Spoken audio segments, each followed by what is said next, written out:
I'm Scott Garrigan, and I use my 30 years of experience implementing technology in my own and others' classrooms to address school technology issues for now and in the future that you can act on today in our technology workshops and institutes.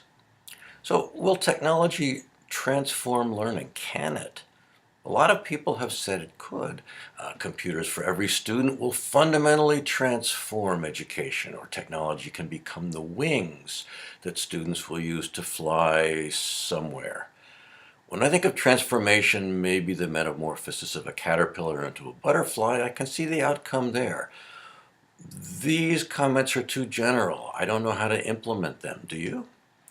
These aren't new ideas. In 1900, this painting depicted a classroom transformed by technology as they projected in the year 2000. That's not quite what happened. But what have you been told about this?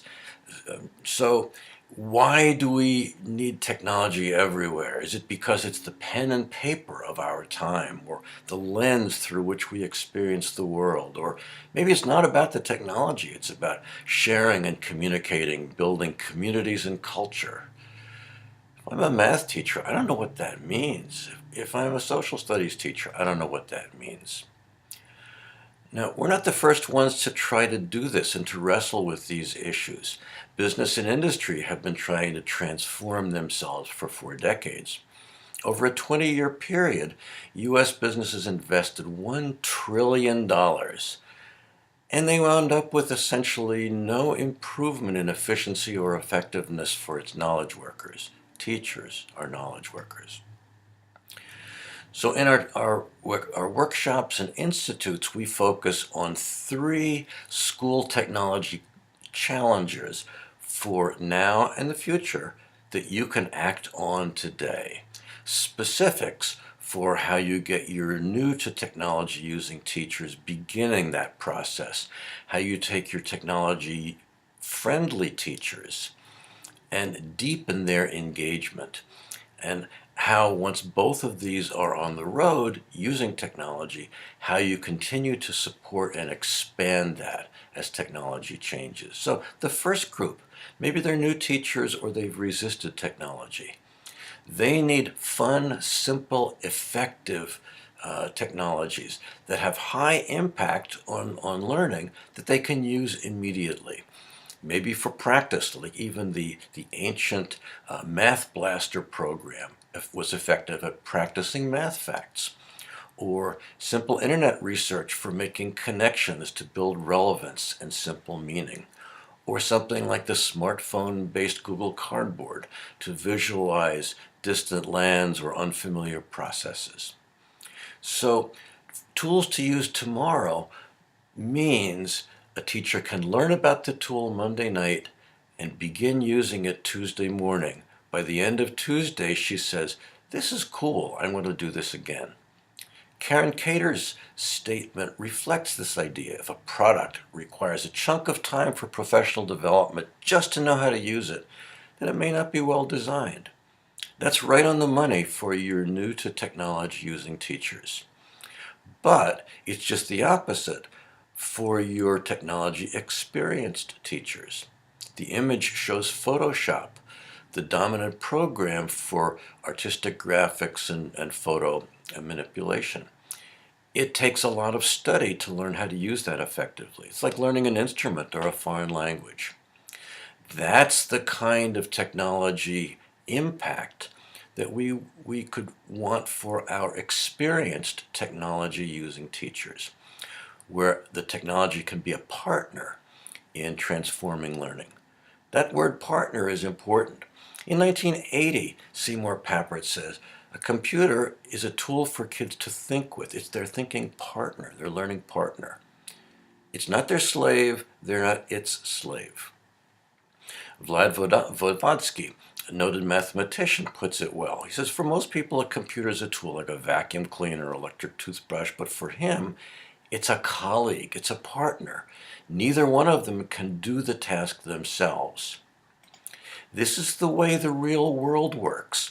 If you're a financial analyst, a warehouse worker, surgeon, doctor, lawyer, scientist, you work in partnership with technology.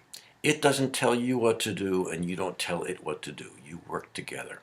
In a cooking analogy, a new teacher to learn how to cook might learn how to cook a meal that's ready to microwave, whereas your experienced technology using teacher will be learning to be a gourmet chef.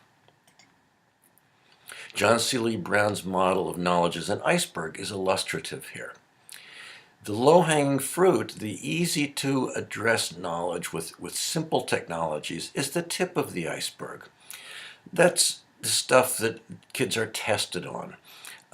It's something that with a little bit of practice you can spit back, the explicit knowledge.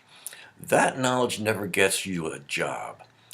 The job knowledge is what you can do, what you know how to do, to practice. Those are more complex skills.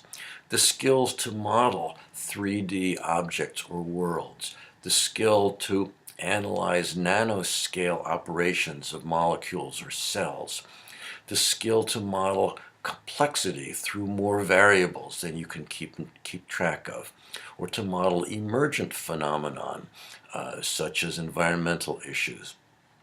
Short duration like atomic fission, long duration like evolution. Technologies that serve as partners can do this.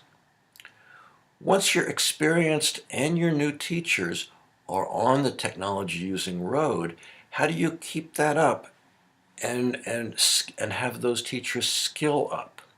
Because they need to be skilled in new technologies so that they and your school do not become obsolete. The answer is continuous upskilling. The school supports this, but each individual teacher needs to keep themselves up to date on relevant emerging technologies. And this is hard. The image shows a chair seat with spikes coming up. This can be painful for a teacher to learn very, very new things. But doing what's best for kids doesn't mean it's easy for adults. It doesn't mean it's comfortable for adults. In fact, our digital age has forced millions of educators to get out of their comfort zone to deepen their technology skills in their specific field. What an English teacher does isn't what a science teacher or a math teacher or a social studies teacher does. Generic technology, one size fits all, doesn't cut. So our workshops and institutes suggest a path to transforming learning, one that addresses 3 specific challenges that every school faces. One is how to get new to technology teachers on the path to using technology with hands-on practice with apps that will do that. Second is how to deepen the knowledge with your technology-friendly teachers, showing them with hands-on activities, powerful learning partners with technology systems. And third, to give school leaders a vision of how to continue skilling up their entire school and faculty with evolving technologies.